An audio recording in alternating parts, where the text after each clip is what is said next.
बिस्मिल्लाहिर्रहमानिर्रहीम अस्सलाम वालेकुम and once again welcome in another video. मैं उम्मीद करती हूँ कि आप सब खैरियत से होंगे, बखैर व आफ़ियत होंगे और अपने अपने घरों में बिल्कुल सेफ़ होंगे।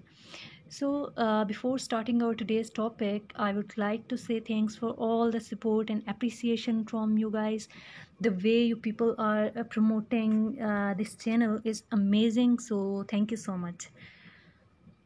आज हम बात करेंगे नाउन फ्रेज़ के बारे में। मैं जल्दी टॉपिक की तरफ इसलिए आ रही हूँ क्योंकि काफ़ी सारी चीज़ें जो हमने डिस्कस करनी है, तो अगर जो वीडियो की ड्यूरेशन ज़्यादा हो जाती है तो वो थोड़ा सा फिर मेरे लिए भी मुश्किल हो जाएगा और आपके लिए भी। नाउन फ्रेज़ क्या है, इससे पहले हम फ्रेज़ को डिस्कस कर चुके हैं। इससे पहले हम पार्ट्स ऑफ स्पीच में नाउन को भी डिस्कस कर चुके हैं। यानी नाउन और फ्रेज़ का हमें सेपरेटली तो पता है कि ये क्या है, लेकिन नाउन फ्रेज़ के बारे में हमें नहीं पता। तो that is much easy concept. आप वीडियो को एंड तक ज़रूर फॉलो करिएगा, ज़रूर देखें इसको अगर आपने नाउन फ्रेज़ के बारे में जानना है। और मोस्ट ईजीएस्ट कॉन्सेप्ट है। इसमें हम जो इसका बेसिक इंट्रोडक्शन देखेंगे, स्ट्रक्चर देखेंगे, इसके रूल्स देखेंगे, फिर मैं डिफरेंट एग्जांपल्स आज आपके लिए लाई हूँ। तो उन एग्जांपल्स के थ्रू आपको बिल्कुल ही क्लियर, जिसे कहते हैं कि क्रिस्टल क्लियर हो जाएगा ये कॉन्सेप्ट कि व्हाट इज़ नाउन फ्रेज़।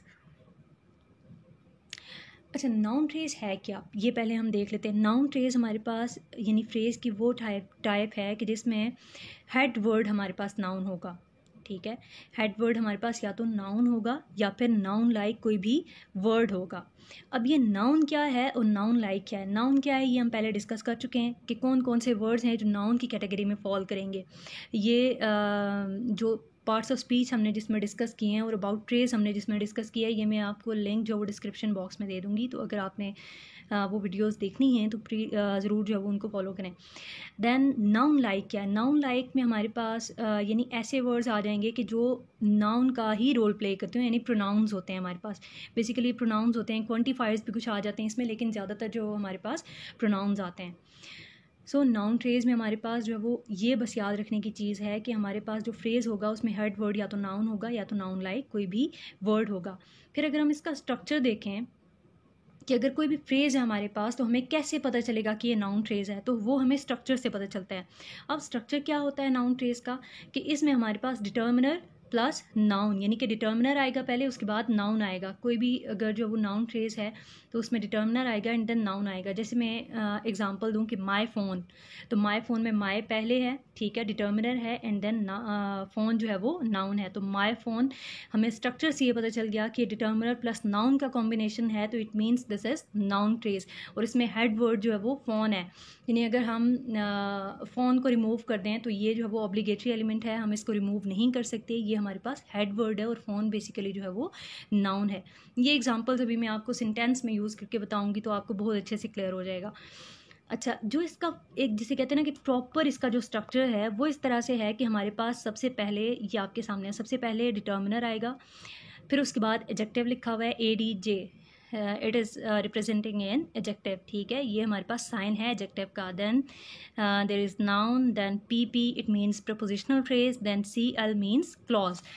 तो ये सारे के सारे जो है वो नाउन फ्रेज के स्ट्रक्चर में ही आएंगे। लेकिन अब इनमें देखते हैं कि ऑब्लिगेटरी कौन से हैं, यानी कि जिनको रिमूव हम नहीं कर सकते, जो हमेशा नाउन फ्रेज में हम देखेंगे कि ये आएंगे ही आएंगे, ये जो वो नाउन फ्रेज का पार्ट होंगे ही होंगे। अगर ये नहीं होंगे तो वो फ्रेज हमारे पास नाउन फ्रेज नहीं होगा। लेकिन जो ब्रैकेट्स में हैं, कुछ जो वो एलिमेंट्स हमारे पास फ्रेज में ऑब्लिगेटरी होते हैं, कुछ जो है वो ऑप्शनल होते हैं। ऑप्शनल मीन्स हम उनको रिमूव कर सकते हैं, उनसे कोई भी फ़र्क नहीं पड़ता। उनकी प्रेजेंस तो हमें फ़ायदा देती है, लेकिन उनकी एब्सेंस से हमें कोई भी फ़र्क नहीं पड़ता।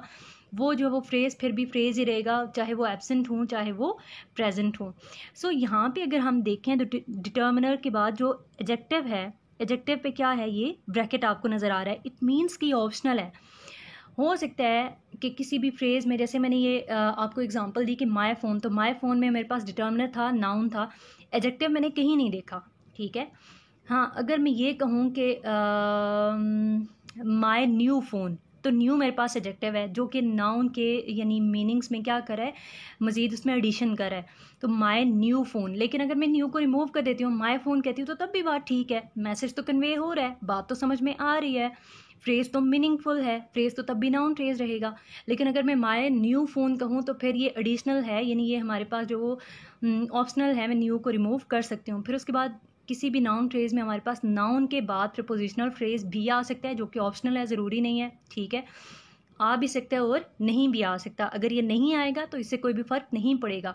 या फिर हमारे पास कोई भी क्लॉज भी आ सकता है, यानी डिटर्मिनर प्लस नाउन और इसके बाद या तो प्रपोजिशनल फ्रेज आएगा या फिर क्लॉज आएगा या कुछ भी नहीं आएगा। हो सकता है कि इन दोनों में से कुछ भी ना आए। ये सारी एग्जांपल्स मैंने डाली हैं, तो ये आप लोगों को विद एग्जांपल्स जब मैं समझाऊंगी इसका स्ट्रक्चर तो बहुत अच्छे तरीके से क्लियर हो जाएगा। अब ये जो मैं इतनी देर से कह रही हूँ डिटर्मिनर, तो डिटर्मिनर है क्या, डिटर्मिनर में कौन कौन से वर्ड्स आ जाएंगे ये हम देख लेते हैं। डिटर्मिनर्स में हमारे पास आर्टिकल्स आ सकते हैं, ठीक है। Articles means a and the, ये हमने पार्ट्स ऑफ स्पीच में इसको भी हमने डिस्कस कर लिया है। फिर उसके बाद हम लोगों ने डेमोन्स्ट्रेटिव्स जो है वो हमारे पास डिटर्मिनर में आ सकते हैं। डेमोन्स्ट्रेटिव्स में आपको पता है कि दिस, दोज, दैट, यानी ये जो वर्ड्स हैं सारे ये जो डेमोन्स्ट्रेटिव्स में आ जाएंगे। देन हमारे पास पोजेसिव्स आ जाते हैं, यानी माय, योर, हिज, हर, ये सारे वर्ड्स जो पोजेसिव्स में आते हैं। या फिर हमारे पास डिटर्मिनर्स में जो क्वांटिफायर्स आ जाते हैं।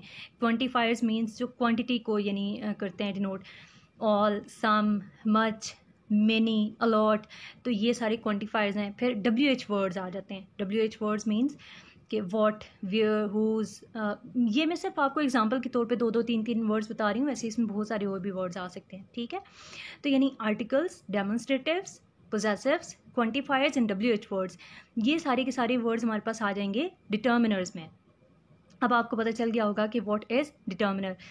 तो इन शॉर्ट ये कि नाउन फ्रेज का जो स्ट्रक्चर है उसमें हमारे पास डिटर्मिनर प्लस नाउन, ये इसका स्ट्रक्चर है। लेकिन कुछ चीज़ें ऑप्शनल भी हैं, जैसे हमारे पास इसमें एडजेक्टिव भी आ सकता है नाउन से पहले, या फिर नाउन के बाद हमारे पास प्रपोजिशनल फ्रेज भी आ सकता है, हमारे पास क्लॉज भी आ सकता है। तो चलिए देखते हैं आप एग्जांपल्स के जिनके थ्रू आपको ज़्यादा अच्छे तरीके से समझ आ जाएगी। So first example is my phone, the phone is ringing.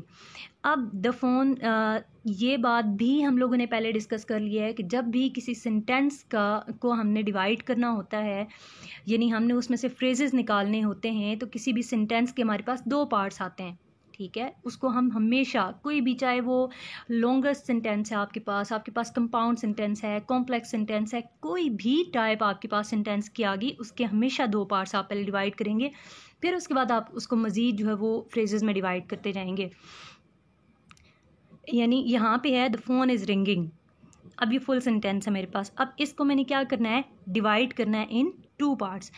पहला जो पार्ट है हमारे पास नाउन फ्रेज आ जाएगा, फिर दूसरा हमारे पास वर्ब फ्रेज आ जाएगा। जहाँ से भी वर्ब या फिर यूँ कह लें कि मॉडल वर्ब स्टार्ट होता है, हम उसको दूसरा पार्ट ले लेंगे, वहाँ तक का हमारा पहला पार्ट होगा। जैसे ये देखें, द फोन इज़ रिंगिंग। अब देखें मॉडल वर्ब या फिर यूँ कह लें कि ऑक्सिलरी वर्ब हमारे पास इज़ है, तो इज़ रिंगिंग, यहाँ से आगे ये जो है ना इज़ रिंगिंग, ये जो है वो हमारे पास वर्ब फ्रेज है। द फोन हमारे पास नाउन फ्रेज है। फर्स्ट पार्ट हमारे पास सेंटेंस का द फोन आ गया, सेकंड पार्ट हमारे पास सेंटेंस का इज़ रिंगिंग आ गया। तो हमारा कंसर्न सिर्फ नाउन फ्रेज तक है, हम वर्ब फ्रेज को भी नहीं छेड़ेंगे। तो द फोन, ये जो हमारे पास वर्ब फ्रेज नाउन फ्रेज है, इसको अब हम देख लेते हैं कि इसका स्ट्रक्चर क्या है। द फोन में हमारे पास द आ गया डिटर्मिनर, ठीक है, ये आर्टिकल है। फोन ये हमारे पास नाउन है, तो यानी हमारे पास इस स्ट्रक्चर में जो कॉम्बिनेशन है, इस फ्रेज में जो कॉम्बिनेशन है वो डिटर्मिनर प्लस नाउन का है, ठीक है। फिर हमारे पास सेकंड जो एग्जांपल है, इसमें है this beautiful car is mine. तो इट मीन्स ये फुल सेंटेंस है। अगेन इसको हमने 2 पार्ट्स में डिवाइड करना है। दिस ब्यूटीफुल कार, ये एक पार्ट आ गया, इज़ माइन, ये सेकंड पार्ट आ गया। अगेन ये जो वर्ब फ्रेज है इज़ माइन, इस तक हमारा कंसर्न नहीं है, और concern is this beautiful car, ठीक है। तो दिस ब्यूटीफुल कार में हम देखेंगे कि इसका स्ट्रक्चर क्या है, क्या ये नाउन फ्रेज है या नहीं है। तो हम देखते हैं कि दिस हमारे पास डिटर्मिनर है, यानी हमारे पास डेमोन्स्ट्रेटिव है, ठीक है, जो कि डिटर्मिनर में फॉल करता है। देन ब्यूटीफुल क्या कर रहा है, कार के मीनिंग्स में एडिशन कर रहा है, यानी ये हमारे पास एडजेक्टिव है, ये मॉडिफायर है। देन कार हमारे पास नाउन है। तो हमारे पास कार जो है ये हेड वर्ड है, ठीक है, ये डोमिनेंट वर्ड है। आप देखें कि आपको कैसे पता चलेगा कि कार डोमिनेंट है, ब्यूटीफुल डोमिनेंट नहीं है। तो हम इसके लिए देख लेते हैं। अगर मैं कहूँ कि दिस ब्यूटीफुल कार, अगर मैं इसमें से ब्यूटीफुल को मिटा दूँ, मैं कहूँ कि दिस कार, तो दिस कार से हमें मीनिंग समझ में आता है, ठीक है, तो ये हमारे पास नाउन फ्रेज है।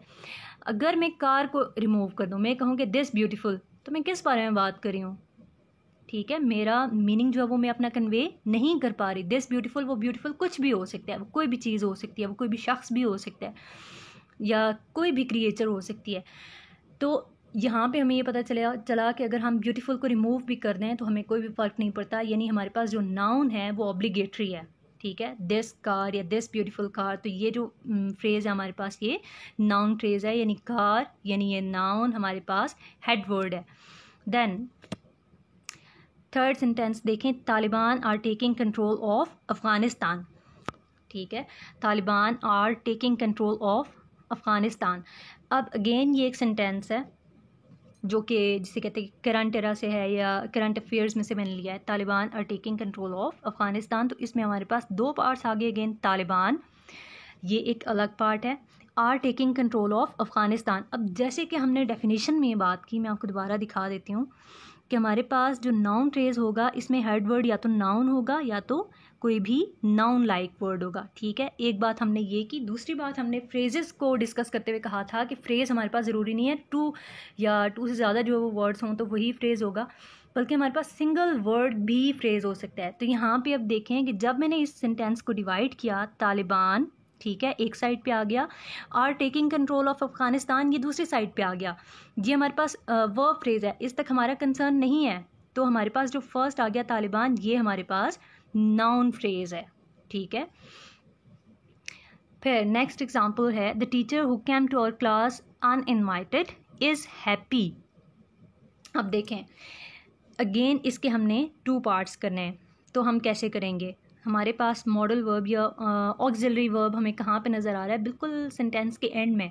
तो इज़ हैप्पी, ठीक है, ये जो है इज़ हैप्पी, इसको हमने क्या करना है? अलग कर देना है। ये हमारे पास वर्ब फ्रेज आ गई। ये जो पूरा का पूरा आपको नज़र आ रहा है ना, the teacher who came to our class uninvited, ये हमारे पास नाउन फ्रेज है।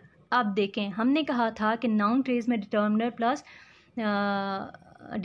प्लस नाउन का कॉम्बिनेशन होगा, लेकिन इस या तो इससे पहले नाउन से पहले हमारे पास एडजेक्टिव भी आ सकता है, जैसे कि ये हमने सेकंड एग्जांपल में देखा, या तो हमारे पास नाउन के बाद क्लॉज भी आ सकता है या फिर प्रपोजिशनल फ्रेज भी आ सकता है। तो यहाँ पे जो मैंने कहा था कि क्लॉज भी आ सकता है, ये वो एग्जांपल है। ठीक है, the teacher who came to our class uninvited, ये पूरा का पूरा हमारे पास नाउन फ्रेज है। अब हम नाउन फ्रेज को जब हम तोड़ेंगे तो हम देखेंगे कि इसमें तो हमारे पास नाउन यानी कि नाउन के आगे जो है वो क्लॉज भी आ रहा है इसी नाउन फ्रेज में। इस चीज़ को हम रिकर्शन कहते हैं, ये बात याद रखिएगा।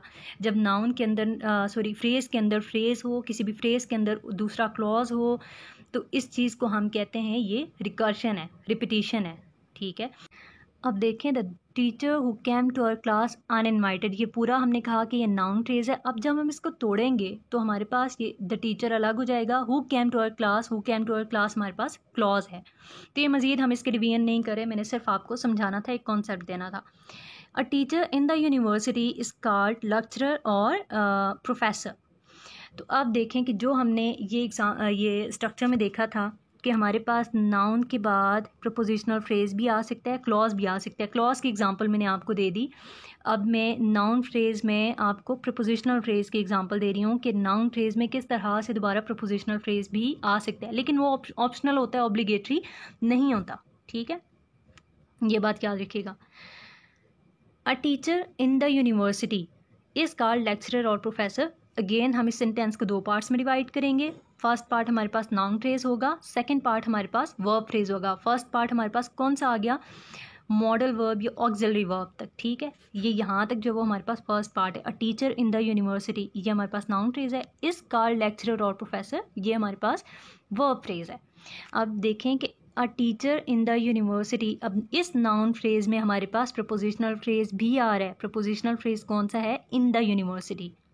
तो जब हम इसको डिवाइड करते हैं मज़ीद तो हमारे पास रिकर्जन आ जाती है। जब आप सारे के सारे प्रपोजिशनल फ्रेजेस सारी की सारी टाइप से वो फ्रेजेस की पढ़ लेंगे तो फिर आपको बहुत अच्छे तरीके से आप जो वो एक किसी भी सेंटेंस को लेके, चाहे वो जितना बड़ा सेंटेंस होगा, आप उसको डिवाइड कर सकते हैं। आपको फिर ये चीज़ें प्रैक्टिस में करने में बहुत मज़ा आएगा। बंदा बहुत इन्जॉय करता है जब उसको उसका कॉन्सेप्ट क्लियर होता है। तो आई होप कि यहाँ तक जो मैंने आपको पढ़ाया है वो समझ में आ गया होगा। पढ़ाया तो नहीं है डिस्कस किया है, तो आपको समझ में आ गया होगा। इसके बावजूद अगर आपके क्वेश्चंस हैं तो आप मुझे ज़रूर कमेंट बॉक्स में बताएं।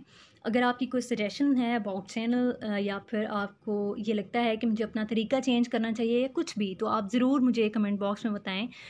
मैं आपका एक एक कमेंट चेक करती रहती हूँ और सबकी सपोर्ट और सबकी अप्रिसिएशन का अगेन बहुत ज़्यादा शुक्रिया।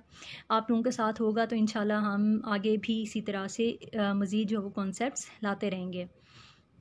सो वीडियो अगर आपको पसंद आई है, अगर आपने अभी तक कुछ सीखा है इस वीडियो से, तो वीडियो को ज़रूर लाइक करें, कमेंट करना ना भूलिएगा, और अगर आपने चैनल को अभी तक सब्सक्राइब नहीं किया तो चैनल को सब्सक्राइब भी कर लें। Thank you so much. अपना बहुत सारा ख्याल रखिएगा, दुआओं में याद रखिएगा। अल्लाह हाफ़िज़।